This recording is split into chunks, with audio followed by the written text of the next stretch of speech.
Have we lost the mechanics in biomechanics? There's 3 things listed in here that they find commonly, and this is just the kind of research where they're going back and looking at research. They're not trying to measure anything, they're not trying to prove anything. They're going, were things included or not included? It's pretty simple and it's hard to screw it up. You follow me? Yes or no? One of the things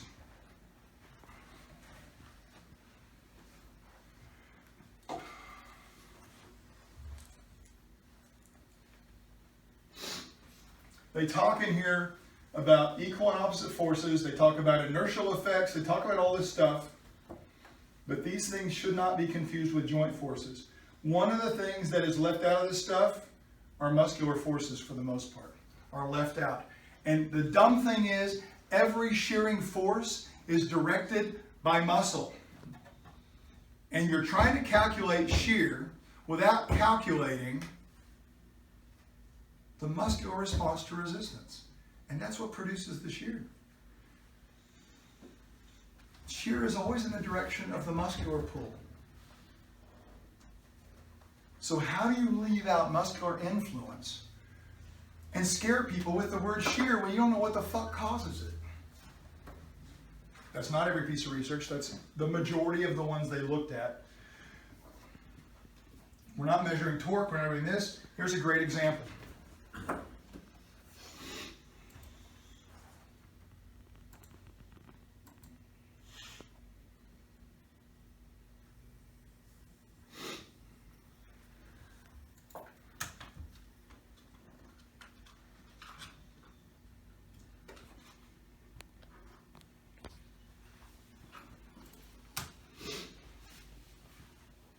That's the research I was just talking about. Get out of my way.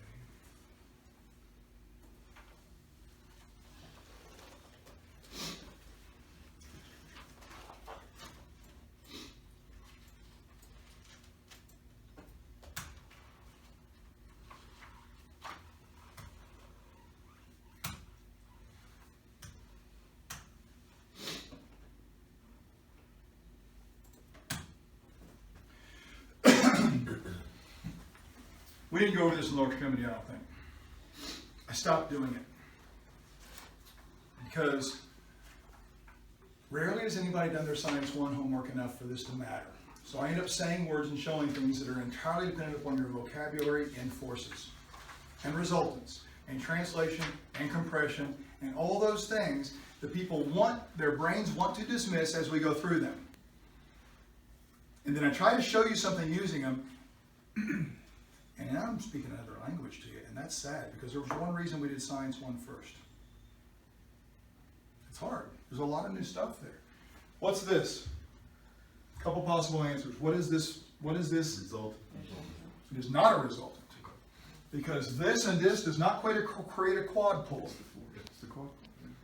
It is the force of the quad that has 2 components or influences. And that's one of the things I said in that book was don't confuse resultants with component forces. Component forces start with 1 with 2 influence. Resultants start with 2 or more and have 1 influence. If you can't tell me that on a test, don't waste my fucking time. Or yours. And by the way, it's your money. Mine is mine too because I'm giving you a day. Which by the way, if I was lecturing, would be $5,000.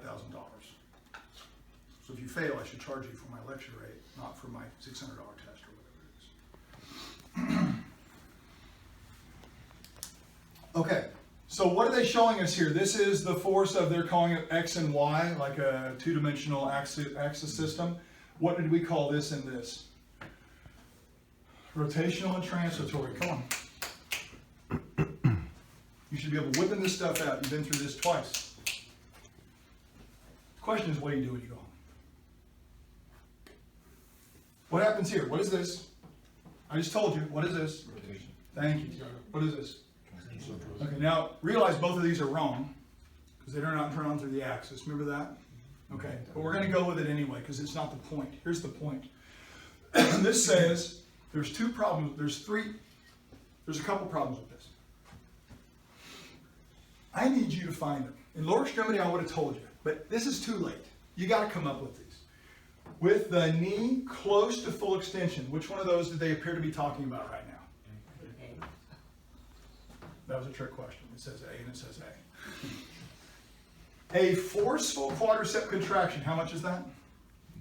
Well, let's say enough to straighten your knee some. Okay. By the way, well, I'm going to ask this later.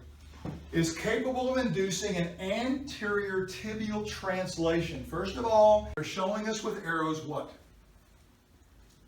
Forces.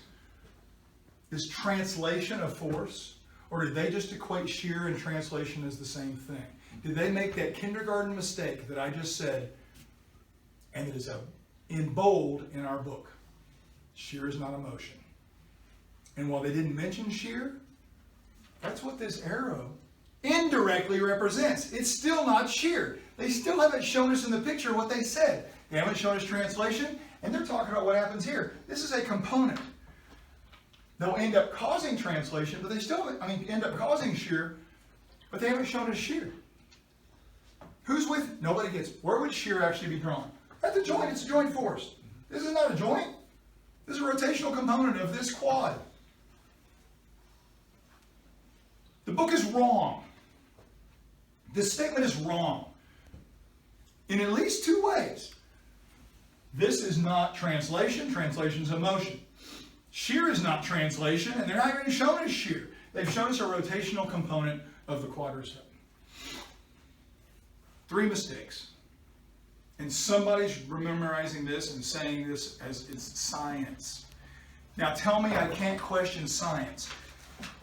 I'm not actually questioning science. We haven't even touched on science. We've got a shitload of mistakes. This is not science. It's a fake drawing by some artist who doesn't know what the fuck, and an author who takes it and doesn't know triple times what the fuck. Oh, and we're not done beating up the author yet. Once the knee is flexed to greater than 60 degrees, I'm assuming it's this picture, especially since it says B, little to no anterior translation occurs. Okay, so let me ask you a question. This is exactly twice as much as this. But we're going to, relatively speak, call this significant, and 50% is little to no. No, it's 50 fucking %. Yeah. If this matters half as much. If I got $1 million and you take away half, that's not little or no. I'm poverty stricken at that point, right? Because I got little to no money with my $500 million or whatever the fuck I just said. Are you with me? So you read this and someone's going, this has none, this has a bunch. And here's the big kicker. What is void from this entire picture? Yes, I'm asking you to see something that's not represented that would have been required to even have a quadricep contract. A load. A load. And if we had a load, I would have to assume this asshole is using gravity. Would you assume that? So let me ask you a question. Which one of these has the greatest torque if there was an ankle weight on there? Torque of resistance. Sure, the one over here, because No, it's not loaded. it's not loaded. There's an axis, which by the way is not the axis. The axis would be back here. So, I probably put that dot on there anyway. No resistance. No quad required. I don't even know why that's there. And yes, I'm going to need more quad. But this truly is zero if we're looking at load.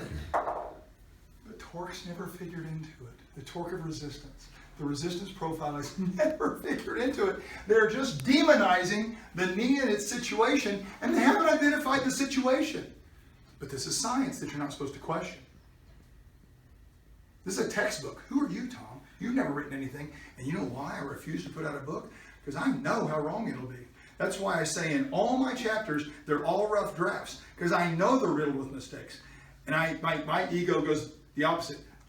I know they're fucked up, and the last thing I want to do is give them to anybody that's not sitting here so I could fix it verbally. They take it out there and go, they either beat it up not knowing what I'm saying, or they call it the Bible not knowing what I'm saying, and I have to be able to say, ish.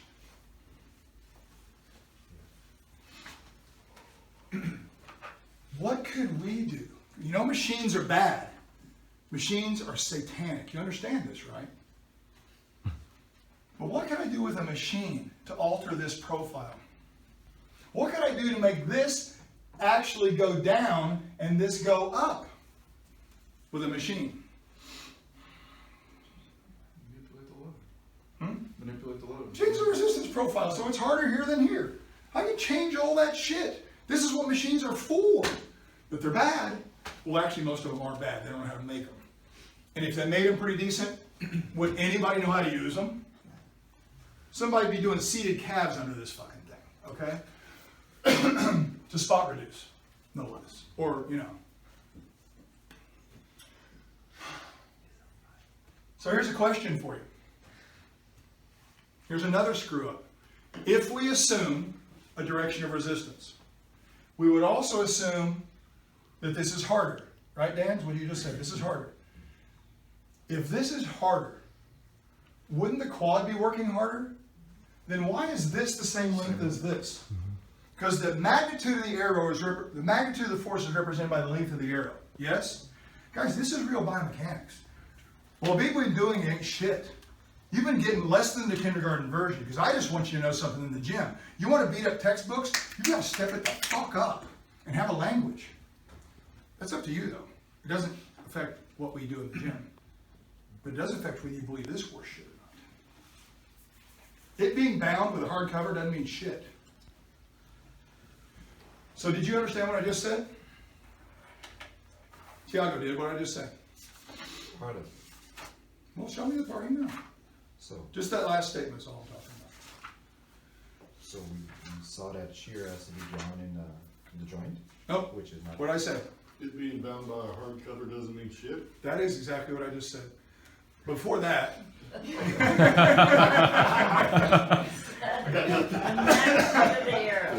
You answer the question. No, you answer the question. I'll give you that. Total answer to the question. I didn't hear what you said. Can you You repeat said it? the magnitude of the arrow It was a joke. determines, the length of the arrow determines the magnitude. What? What? Oh, what was The that? length of the arrow determines the magnitude. Represents the magnitude. Oh, right. So what determined it? The, You're not on the spot now, are you? no. Direction of The force. load. No. The resistance profile determines how hard this thing has to work. And if this in fact is gravity, not a well-built machine, this is harder. So this, if it's twice as hard, because we went from 0, well, you can't actually have twice or 3 times or 15 times 0 and say that it's 15. You have to at least have 1 to say it's 15 times more. All I'm saying is this is no resistance, and this is whatever the hell this is. It's actually at 30 degrees, probably half of what it's going to be out here, or something like that. But my point is, this would have to be long enough to represent how much harder this is, because this tells you not only the angle of the quad. What did a vector tell you about a force? A force has 3 attributes. Come on, these are the basic things everybody blows off. Direction, magnitude, point of application. Good. Point of application. Direction, which is all they give a shit about. But this would have to go up here, which means this is actually worse than what they're saying. But wait a minute, what's worse? Translation. Not if there's an ACL. It's not going to move in shear like the way we think of shear. Will there be a shearing force? Yes. Countered by what? The ACL, and come to find out the hamstrings, because the brain kicks them in when it needs them. And we saw that on the muscle imbalance section, where we found out what the real research said is when you change the speeds, the hamstring, as the speed motion gets faster against resistance, the hamstrings kick in more. So while everybody's saying 60-40, at 300 degrees per second, the hamstring was 90% of the quad. 90%! Now, if you think this is a whirlwind, I need you to know that we just talked about almost one thing from every chapter in Science 1. And that's why it's called Science 1, because that's what it takes to have these conversations. This should be the test. Explain that to me. Don't miss a point. Go. Well, I haven't thought about it. What the fuck are you doing here? But I don't ask you that, because this is not a biomechanics class. It's understanding of exercise mechanics to get in the gym and figure some stuff out. And you don't have to figure out how to beat up a textbook to do that. You don't have to know my vocabulary the way I'm trying to do it. But if you want to play my game, because everything we're doing in Science 1 is becoming, guys, RTS 2. RTS 3, which was mastery, is going to build on that. So all that shit has to be known. But I want to do a level 4, and this is level 4. I want this to be what we're talking about. And it doesn't make you better in the gym. In fact, this is textbook people would love this, and they would be shit trainers. It totally could be, but that's the distinction. I like this. I don't let it distract me. I don't pretend this is training. I don't pretend this is a client. But God damn it, these people, I feel there's a responsibility to question what they call science. Because they're wrong. And you know what? I'm not that smart. And everything I just said is a fact.